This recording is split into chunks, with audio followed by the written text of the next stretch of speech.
नमस्कार दोस्तों, डेट है आज की 22 मार्च 2021। स्वागत है आपका डेली करंट अफेयर क्लासेस में। इस क्लास में हम 22 मार्च के मोस्ट इंपोर्टेंट करंट अफेयर को कवर करेंगे और इस डिस्कशन में हम 15 क्वेश्चनों को कवर करेंगे। इन 15 क्वेश्चनों की पीडीएफ आप टेलीग्राम चैनल से डाउनलोड कर लीजिएगा। टेलीग्राम चैनल का लिंक डिस्क्रिप्शन बॉक्स में आपको नीचे मिल जाएगा। तो चलो अब इस क्लास को हम स्टार्ट करते हैं। पहला क्वेश्चन क्या है? जूटोबी द्वारा जारी रिपोर्ट के अनुसार दुनिया में सबसे सुरक्षित सड़क किस देश की हैं? तो देखो, सबसे पहले आप इसके बारे में जान लीजिए। जूटोबी ये है क्या? ये एक इंटरनेशनल ड्राइवर एजुकेशन कंपनी है। इसने एक रिपोर्ट जारी की जिसमें यह बताया गया है सबसे ज़्यादा जो सुरक्षित रोडें हैं, यानी सबसे ज़्यादा जो सेफेस्ट रोड हैं जहाँ पे एक्सीडेंट ना के बराबर होते हैं, ये कहाँ की हैं? ये नॉर्वे की हैं। तो इस क्वेश्चन का ए सही आंसर है नॉर्वे। अब देखो, पहले स्थान पे इसमें नॉर्वे है, तो दूसरे पे कौन सा आएगा? दूसरे पे है जापान। तीसरे पे कौन सा है? तीसरे पे है स्वीडन। तो ये आप सिर्फ टॉप 3 कंट्रीज याद रखेगा जहां की सेफेस्ट रोड है। पहले पे है नॉर्वे, दूसरे पे है जापान और तीसरे पे है स्वीडन। बात करें डेंजरस रोड कहाँ की है, तो देखो सबसे ज्यादा जो डेंजरस रोड है ये कहाँ की? ये है साउथ अफ्रीका की। पहले स्थान पे साउथ अफ्रीका है। दूसरे पे कौन सा है? दूसरे पे है थाईलैंड। तीसरे पे कौन सा है? तीसरे पे है अमेरिका और चौथे पे है अपना देश भारत।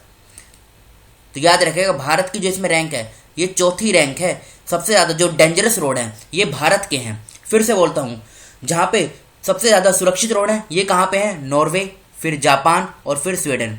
लेकिन सबसे ज्यादा जो डेंजरस रोड है ये कहां की है? साउथ अफ्रीका, थाईलैंड, अमेरिका और इंडिया। समझ गए ना आप? और देखो, इसमें टोटल 56 देशों को रैंकिंग दी गई थी, मतलब 56 देशों का इसमें सर्वे किया गया था। तो समझ गए, ए इस क्वेश्चन का सही आंसर है नॉर्वे। अब नॉर्वे की लोकेशन कहां पर है पहले आप ये देख लीजिए। देखो, ये है नॉर्वे की लोकेशन।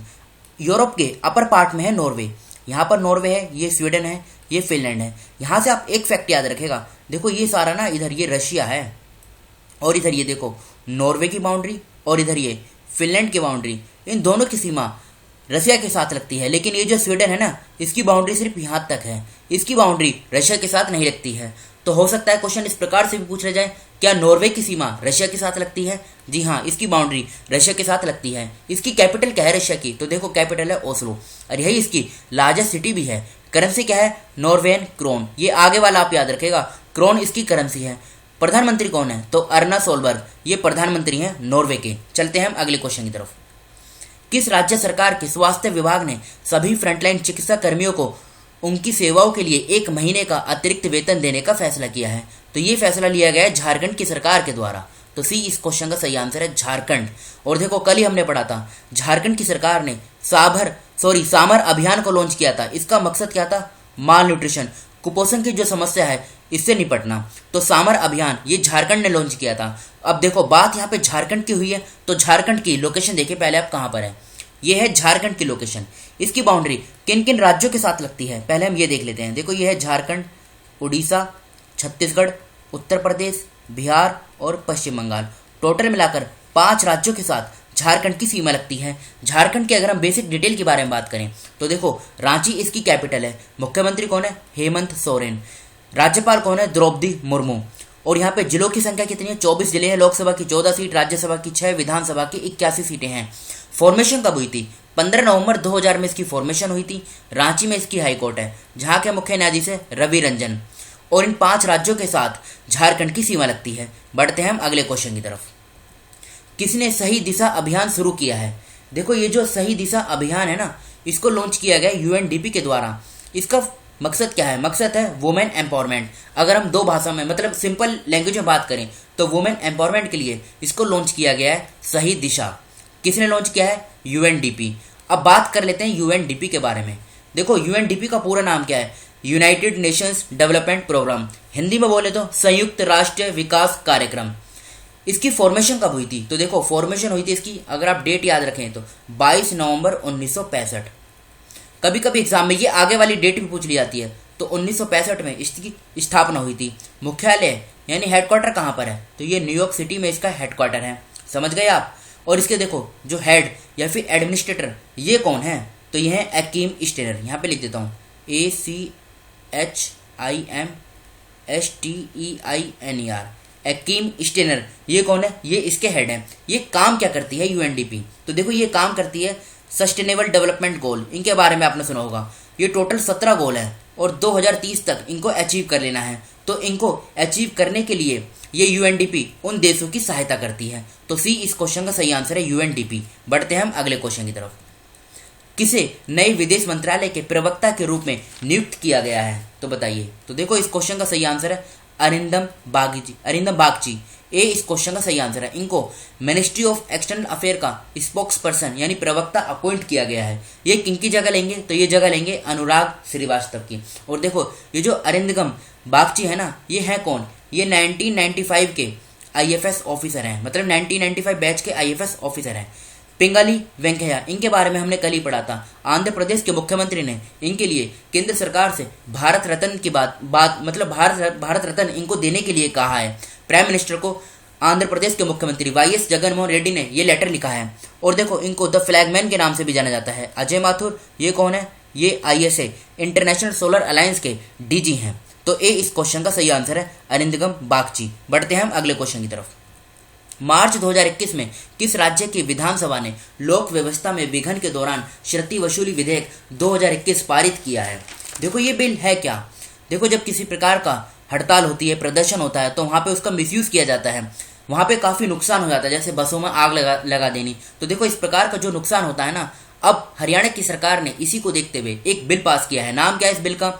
व्यवस्था में विघन के दौरान क्षति वसूली विधेयक 2021। इसमें होगा क्या? जो भी नुकसान होगा वो आइडेंटिफाई किया जाएगा उस पर्सन को जिसने वो नुकसान किया है, और उसी से उसकी पूरी भरपाई की जाएगी। तो इसको किसने लॉन्च किया है, मतलब इस बिल को किसने पास किया है? तो ये किया है हरियाणा की सरकार ने। तो डी इस क्वेश्चन का सही आंसर है हरियाणा। अब हरियाणा की जो बेसिक डिटेल है इसको हम कवर कर लेते हैं। पहले इसकी लोकेशन देखिए आप कहाँ पर है। देखो ये है हरियाणा की लोकेशन। इसकी बाउंड्री किन किन राज्यों के साथ लगती है? तो देखो हिमाचल प्रदेश, उत्तराखंड, उत्तर प्रदेश, ये छोटा सा दिल्ली है, राजस्थान और पंजाब। इसमें देखो 5 तो है राज्य और 1 है केंद्र शासित प्रदेश।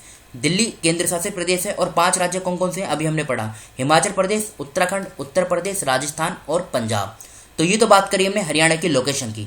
हरियाणा की अगर हम बेसिक डिटेल की बात करें, जैसे इसकी कैपिटल क्या है, तो देखो हरियाणा और पंजाब दोनों की कॉमन कैपिटल है क्या? चंडीगढ़। मुख्यमंत्री कौन है हरियाणा के? मनोहर लाल खट्टर। राज्यपाल कौन है? सत्यदेव नारायण आर्य। फॉर्मेशन कब हुई थी? 1 नवंबर 1966 में फॉर्मेशन हुई थी। 22 जिले हैं, लोकसभा की 10 सीट, राज्यसभा की 5, विधानसभा की 90 सीटें हैं। हाईकोर्ट की बात करें, पंजाब और हरियाणा दोनों की कॉमन हाईकोर्ट है चंडीगढ़ हाईकोर्ट, जहां के मुख्य न्यायाधीश हैं रविशंकर जहा। चलते हैं हम अगले क्वेश्चन की तरफ। किस राज्य की सीमा नेपाल से नहीं लगती है? देखो ये न्यूज में क्यों है, अभी हाल ही में भारत बायोटेक के द्वारा जो डेवलप की गई इंडिया की कोविड-19 वैक्सीन है कोवैक्सीन, इसको नेपाल ने इमरजेंसी ऑथराइजेशन दे दिया है, इसलिए ये नेपाल न्यूज में है। देखो इस प्रकार की न्यूज काफी दिनों से चल रही है कि इस देश ने इसको ऑथराइजेशन दे दिया है, इस देश ने इसके साथ एग्रीमेंट किया है। हो सकता है कि यहाँ से क्वेश्चन ना पूछा जाए, लेकिन नेपाल इंपॉर्टेंट है, नेपाल से क्वेश्चन पूछा जा सकता है। कि जैसे इस क्वेश्चन में पूछा गया है किन, यहाँ पे देखो 4 ऑप्शन दिए गए हैं, पूछा गया है किस राज्य की सीमा नेपाल के साथ नहीं लगती है। तो देखो इस क्वेश्चन का वैसे सही आंसर है हिमाचल प्रदेश। अब एक बार आप नेपाल की लोकेशन देख लीजिए कहाँ पर है। देखो ये है नेपाल की लोकेशन, एक सेकंड पेन ले लेते हैं। हाँ देखो ये है नेपाल। अब किन राज्यों की सीमा लगती है? देखो उत्तराखंड की लगती है, उत्तर प्रदेश की भी लगती है, बिहार की भी लगती है, यहाँ पश्चिम बंगाल इसकी भी लगती है और सिक्किम की भी लगती है। टोटल 5 राज्यों की सीमा नेपाल के साथ लगती है। लेकिन देखो हिमाचल प्रदेश यहाँ पर है, हिमाचल प्रदेश की सीमा नेपाल के साथ नहीं लगती है, इसलिए इस क्वेश्चन का आंसर क्या था? हिमाचल प्रदेश। तो अब चलते हैं हम सीधा अगले क्वेश्चन की तरफ। भारत ने किस देश को टिड्डियों के खतरे से निपटने के लिए 20,000 लीटर मैलाथियन कीटनाशक भेजी हैं? तो बताइए ये कहाँ पे भेजी गई हैं? तो ये भेजी गई हैं ईरान में। तो ए इस क्वेश्चन का सही आंसर है। और ईरान में जो चाबर पोर्ट है ना, वहां पर ये अभी 18 मार्च 2021 को पहुंच भी गई हैं। तो अब बात कर लेते हैं हम ईरान की। ईरान की लोकेशन ये रही आपके सामने। देखो ईरान से किन किन देशों की बाउंड्री लगती है, यहाँ से तो क्वेश्चन बहुत कम पूछा जाएगा, लेकिन ये पूछा जा सकता है। देखो जैसे यहाँ पे है कैस्पियन सी और इधर है ये पर्शियन गल्फ, ये यहाँ पे देखिए इन दोनों के बीच में आता है ये ईरान। ये पूछ लिया जा सकता है क्या ईरान की सीमा कैस्पियन सी के साथ लगती है? तो जी हाँ, इसकी सीमा कैस्पियन सी के साथ लगती है। और देखो यहाँ पर है ये कौन सा? चाबर पोर्ट, और पाकिस्तान में है ग्वादर पोर्ट। इन दोनों पोर्ट का आप याद रखिएगा कौन सा कहाँ पर है, कभी कभी एग्जाम में इस प्रकार से भी पूछ लिया जा सकता है। देखो यहाँ पे है गल्फ ऑफ ओमान, यह है पर्शियन गल्फ, और यहाँ पे बीच में है क्या? एक स्टेट है, इस स्टेट का नाम क्या है? State of Hormuz. उसी प्रकार से ये सारा वाला एरिया, ये जो सारे एरिया है ना, ये है रेड सी का एरिया, और यहाँ पर है क्या? Gulf of Aden. और ये बीच में यहाँ पे जो स्टेट है, इस स्टेट का नाम क्या है? बाबल मंदेव स्टेट। तो ये तो बात करी हमने यहाँ से मैप लोकेशन की। देखो यहाँ से ना इस पूरे एरिया से क्वेश्चन पूछा जाता है, इसलिए इसको हम हर बार डिस्कस करते हैं। तो बढ़ते हैं हम अगले क्वेश्चन की तरफ। राष्ट्रीय स्वयंसेवक संघ की अखिल भारतीय प्रतिनिधि सभा ने किसे सर कार्यवाह या महासचिव चुना है? तो बताइए। तो देखो ये चुना गया है दत्तात्रेय होसाबले को। तो ए इस क्वेश्चन का सही आंसर है। अब ये इन्होंने किसकी जगह लिया है? इन्होंने जगह ली है भैयाजी जोशी की। समझ गए ना आप। और देखो विराट चंद्र, ये कौन है? विराट चंद्र। इनका नाम देखो अभी काफी दिनों से चर्चे में है। और पृथ्वी शाह, इनका नाम भी चर्चे में है। विराट चंद्र कौन है? ये देखो हैदराबाद के हैं। इनकी उम्र 7 साल है, जिन्होंने भी माउंट किलिमंजारो पर चढ़ाई की है। पृथ्वी शाह ये कौन है? इन्होंने विजय हजारे ट्रॉफी में एक ही संस्करण में 800 रन बनाए थे, इसलिए इनका नाम चर्चे में था। तो इस क्वेश्चन का ए आंसर सही है, दत्तात्रेय होसाबले। बढ़ते हैं हम अगले क्वेश्चन की तरफ। विश्व खुशहाली रिपोर्ट में भारत की रैंक क्या है? देखो अभी हाल ही में वर्ल्ड हैप्पीनेस रिपोर्ट ये पब्लिश की गई। सबसे पहले तो आप ये जान लीजिए ये रिपोर्ट जारी किसके द्वारा की जाती है? तो देखो ये जारी की जाती है UNSDSN, मतलब इसका पूरा नाम क्या है? United nation sustainable development solution network. तो ये रिपोर्ट इसके द्वारा जारी की जाती है, UNSDSN। इस रिपोर्ट में 149 देशों को रैंकिंग दी गई, जिसमें जो भारत को प्राप्त हुई 139 रैंक इसको भारत को प्राप्त हुई है। अब भारत को 139 रैंक प्राप्त हुई है, इसमें टॉप किसने किया है? तो देखो इसमें पहले स्थान पे है फिनलैंड पहले पे है। दूसरे पे कौन है? दूसरे पे है डेनमार्क। तीसरे पे है स्विट्जरलैंड। चौथे पे है आइसलैंड। और पांचवें पे कौन सा है? पांचवें पे है नीदरलैंड। सबसे जो लोएस्ट रैंक आई है यानी 149, ये किसकी आई है? ये आई है अफगानिस्तान की। इसके बाद नंबर आता है जिम्बाब्वे का। इसमें रैंकिंग किस आधार पर दी जाती है? तो देखो किस देश में सबसे ज्यादा जो लोग खुश हैं उस आधार पर इसमें रैंकिंग दी जाती है। तो इसमें भारत को प्राप्त हुई है 2021 में कितनी रैंक? 139। पूछा जाए कि 2020 में भारत को इसमें कितनी रैंक प्राप्त हुई थी? तो देखो 2020 में हुई थी 144। पूछा जाए कि 2019 में कितनी हुई थी? तो 2019 में हुई थी 140। ये सब आप याद रखेगा। तो इस साल 2021 में वर्ल्ड हैप्पीनेस रिपोर्ट 2021 में भारत को 139वीं रैंक प्राप्त हुई है। तो डी इस क्वेश्चन का सही आंसर है। बढ़ते हैं हम अगले क्वेश्चन की तरफ। 2021 में 11वीं हॉकी इंडिया सब जूनियर महिला नेशनल चैंपियनशिप 2021 का खिताब किसने जीता है? तो ये जीता है हरियाणा ने झारखंड को हराया है। तो सी इस क्वेश्चन का सही आंसर है इसमें हरियाणा। हो सकता है इस प्रकार से भी पूछा जाए कि हरियाणा ने किसको हराया है? तो हरियाणा ने झारखंड को हराया है। तो सी इस क्वेश्चन का सही आंसर है। और हरियाणा के बारे में हम इसी डिस्कशन में डिटेल के साथ कवर कर चुके हैं। चलते हैं हम अगले क्वेश्चन की तरफ। 2020 के हॉर्न वेल्थ रिपोर्ट के अनुसार भारत का सबसे ज्यादा करोड़पति वाला राज्य कौन सा है? तो ये है देखो महाराष्ट्र। डी इस क्वेश्चन का सही आंसर है। अब बात यहाँ पे देखो महाराष्ट्र की हुई है, तो महाराष्ट्र का जो पिछला करंट अफेयर है इसे हम कवर कर लेते हैं। पहला पॉइंट क्या है? टाटा ट्रस्ट द्वारा जारी इंडिया जस्टिस रिपोर्ट 2020 के अनुसार न्याय वितरण प्रणाली महाराष्ट्र में सबसे अच्छी है। जनवरी 2021 में महाराष्ट्र के मुख्यमंत्री ने औपचारिक रूप से कृषि पंप बिजली कनेक्शन नीति शुरू की। बाल Sahib Thackeray Gorewada international zoological park का उद्घाटन नागपुर में हुआ। महाराष्ट्र सरकार ने जेल पर्यटन शुरू किया। प्रधानमंत्री मोदी जी ने महाराष्ट्र के संगोला से सोवी किसान रेल को हरी झंडी दिखाई। महाराष्ट्र सरकार ने महिला उद्यमियों को प्रोत्साहित करने के लिए एक महिला उद्यमिता सेल स्थापित करने का निर्णय लिया है। सीरम इंस्टीट्यूट ऑफ इंडिया ये काफी दिनों से चर्चे में है। ये महाराष्ट्र के पुणे में स्थित है।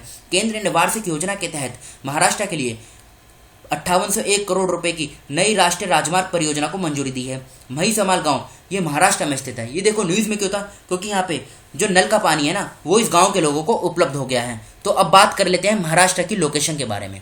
यह है महाराष्ट्र की लोकेशन। इसकी बाउंड्री किन किन राज्यों के साथ लगती है? तो देखो गुजरात, मध्य प्रदेश, छत्तीसगढ़, तेलंगाना, कर्नाटका और गोवा, टोटल मिलाकर 6 राज्यों के साथ महाराष्ट्र की सीमा लगती है। महाराष्ट्र के अगर हम बेसिक डिटेल के बारे में बात करें तो मुंबई इसकी कैपिटल है।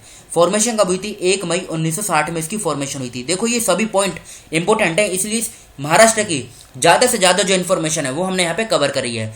मुख्यमंत्री कौन है? उद्धव ठाकरे। राज्यपाल कौन है? भगत सिंह कोश्यारी। 36 जिले हैं। लोकसभा की 48 सीट, राज्यसभा की 19, विधानसभा की 288, विधान परिषद की 78 सीटें हैं। हाईकोर्ट की बात करें, बॉम्बे में हाईकोर्ट है। और देखो महाराष्ट्र, गोवा और DNH-DD ये क्या है? Dadar and Nagar Haveli, Daman and Diu, इन तीनों की जुरिस्डिक्शन बॉम्बे हाईकोर्ट के अंतर्गत आती है, जहां के मुख्य न्यायाधीश हैं दीपांकर दत्ता। ये यहाँ के मुख्य न्यायाधीश हैं। लोनार लेक और वेना लेक ये दोनों इंपोर्टेंट है। लोनार लेक ये तो काफी बार एग्जाम में पूछी जा चुकी है, तो ये महाराष्ट्र में स्थित है। कोयना डैम जिसे लाइफलाइन ऑफ महाराष्ट्र भी कहा जाता है, ये गंगोत्री रिवर के ऊपर है। मूला डैम, उज्जैनी डैम जिसे जो भीमा रिवर के नाम से जानी जाती है, ये भीमा डैम के ऊपर भी है, जयकवाड़ी डैम। बात कर लेते हैं कुछ इंपोर्टेंट नेशनल पार्क की। Ghoghomal national park, Chandoli national park, Tadoba Andhari tiger reserve, Sanjay Gandhi national park, Navegaon national park, Pench national park. ये देखो टाइगर रिजर्व और नेशनल पार्क ये महाराष्ट्र में स्थित हैं। बढ़ते हैं हम अगले क्वेश्चन की तरफ। मार्च 2021 में लोकसभा ने संविधान अनुसूचित जाति आदेश संशोधन विधेयक 2021 पारित किया है। विधेयक किस राज्य में अनुसूचित जातियों की सूची को संशोधित करना चाहता है? तो इस क्वेश्चन का सही आंसर है बी, तमिलनाडु। अब बात यहाँ पे देखो तमिलनाडु की हुई है, तो तमिलनाडु का जो पिछला करंट अफेयर है इसे हम कवर कर लेते हैं। पहला पॉइंट क्या है? According to Indian tourist statistics, इस रिपोर्ट के अनुसार फॉरेन टूरिज्म में तमिलनाडु पहले स्थान पर रहा है। और बात करें अगर हम डोमेस्टिक टूरिज्म में उत्तर प्रदेश पहले स्थान पर रहा है। एमएसएमई सेक्टर में एम्प्लॉयमेंट प्रोवाइड कराने में तमिलनाडु दूसरे स्थान पर रहा है। तमिलनाडु के मुख्यमंत्री इदप्पड़ी के पलानीस्वामी ने 3 मोबाइल अम्मा कैंटीन का उद्घाटन किया। तमिलनाडु के अंदर phone company and manufacturing plant को सेटअप करने के लिए टाटा ग्रुप ऑलमोस्ट 5,000 करोड़ रुपए इन्वेस्ट कर रहा है। स्मार्ट ब्लैक बोर्ड स्कीम को लॉन्च किया गया तमिलनाडु की सरकार के द्वारा। लगातार 6ठी बार ऑर्गन डोनेशन में तमिलनाडु बेस्ट स्टेट साबित हुआ है। अब तमिलनाडु की लोकेशन देखिए आप कहाँ पर है। यह है तमिलनाडु की लोकेशन। इसकी बाउंड्री आंध्र प्रदेश, कर्नाटका और केरला 3 राज्यों के साथ इसकी तमिलनाडु की सीमा लगती है। तमिलनाडु की बेसिक डिटेल की अगर हम बात करें तो यह है इसकी बेसिक डिटेल। चेन्नई इसकी कैपिटल है। फॉर्मेशन कब हुई थी? 26 जनवरी 1950 में। इदप्पड़ी के पलानीस्वामी मुख्यमंत्री हैं। बनवारी लाल पुरोहित ये राज्यपाल हैं। 38 जिले हैं। लोकसभा की 39 सीट, राज्यसभा की 18, विधानसभा की 234 सीटें हैं। हाईकोर्ट की बात करें, चेन्नई में इसकी हाईकोर्ट है और जहाँ के मुख्य न्यायाधीश हैं संजीव बैनर्जी। देखो ये जो सीटें हैं ना, ये इसलिए बताई जाती हैं अगर कोई तमिलनाडु का एग्जाम है तो वहाँ पे ये इन्फॉर्मेशन हो सकता है पूछ ली जाए। लेकिन ऐसा नहीं है कि अगर उत्तर प्रदेश का कोई एग्जाम है तो वहाँ पे पूछा जाएगा कि तमिलनाडु में जिले कितने हैं, कि यहाँ पे लोकसभा की कितनी सीटें हैं, राज्यसभा की कितनी सीटें हैं। इसके चांस बिल्कुल ना के बराबर हैं। लेकिन तमिलनाडु का अगर कोई एग्जाम है तो वहाँ पे ये इन्फॉर्मेशन पूछी जा सकती है। लेक की बात करें तो पुलिकट लेक जो आंध्र प्रदेश और तमिलनाडु दोनों के बॉर्डर पे हैं।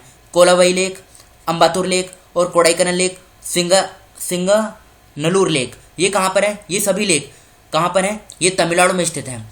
कुछ इंपोर्टेंट नेशनल पार्क की बात करते हैं। Gulf of Mannar marine national park, Anamalai tiger reserve, Mudumalai national park, Mukurthi national park, Kalakkad wildlife sanctuary और गिंडी नेशनल पार्क। ये सेंचुरी, टाइगर रिजर्व और नेशनल पार्क ये तमिलनाडु में स्थित हैं। बढ़ते हैं हम अगले क्वेश्चन की तरफ। चमेली देवी पुरस्कार 2020 से किसे सम्मानित किया गया है? तो देखो ये सम्मानित किया गया है नीतू सिंह को। ये मिला है 2020 के लिए। बात करें 2019 के लिए तो देखो रोहिणी मोहन और अरफा शेरवानी इनको 2019 के लिए मिला है। प्रियंका दुबे इनको 2018 के लिए मिला था और 2020 के लिए किनको मिला है? नीतू सिंह को। अगर पूछा जाए चमेली देवी अवार्ड ये किस क्षेत्र में दिया जाता है तो ये पत्रकारिता के क्षेत्र में दिया जाता है। याद रखेगा, पत्रकारिता के क्षेत्र में इस अवार्ड को दिया जाता है। तो अब चलते हैं हम अगले क्वेश्चन की तरफ। इस क्वेश्चन का सही आंसर है नीतू सिंह। विश्व जल दिवस कब मनाया जाता है? तो देखो ये हर साल 22 मार्च को सेलिब्रेट किया जाता है। तो इस क्वेश्चन का डी आंसर सही है। अब यहाँ पे डेज की बात हुई है तो मार्च के जो इंपॉर्टेंट डेज हैं इनको हम कवर कर लेते हैं। यह मार्च के इंपॉर्टेंट डेज। 1 मार्च को शून्य भेदभाव दिवस मनाया जाता है। 3 मार्च को विश्व वन्य जीव दिवस मनाया जाता है और विश्व श्रवण दिवस मनाया जाता है। 4 मार्च को राष्ट्रीय सुरक्षा दिवस मनाया जाता है। 8 मार्च को अंतर्राष्ट्रीय महिला दिवस मनाया जाता है। 10 मार्च को CISF ने अपना स्थापना दिवस मनाया। 11 मार्च को देखो इस साल 2021 में 11 मार्च को विश्व किडनी दिवस मनाया गया। 14 मार्च को दुनिया भर में नदियों के लिए अंतर्राष्ट्रीय दिवस का आयोजन किया जाता है। 15 मार्च को विश्व उपभोक्ता अधिकार दिवस मनाया जाता है। 16 मार्च को राष्ट्रीय प्रतिरक्षण दिवस या फिर राष्ट्रीय टीकाकरण दिवस मनाया जाता है। 18 मार्च को ग्लोबल रिसाइकलिंग डे मनाया जाता है। 20 मार्च को अंतर्राष्ट्रीय खुशी दिवस मनाया जाता है और विश्व गौरैया यानी वर्ल्ड स्पैरो डे ये मनाया जाता है। तो ये तो बात करी हमने मार्च के इंपॉर्टेंट डेज के बारे में। देखो अगर आप फरवरी की बात करें तो यह है फरवरी के इंपॉर्टेंट डेज। इसका ना आप स्क्रीनशॉट ले लीजिए और इसके फिर आप नोट्स बना लीजिएगा। चलते हैं हम अगले क्वेश्चन की तरफ। इनमें से कौन सा देश G7 का सदस्य नहीं है? तो बताइए G7 का मेंबर इनमें से कौन सा देश नहीं है? देखो G7 अभी ये सुर्खियों में है तो यहाँ से क्वेश्चन इसी प्रकार से पूछा जा सकता है कि इनमें से कौन सा मेंबर G7 का मेंबर नहीं है।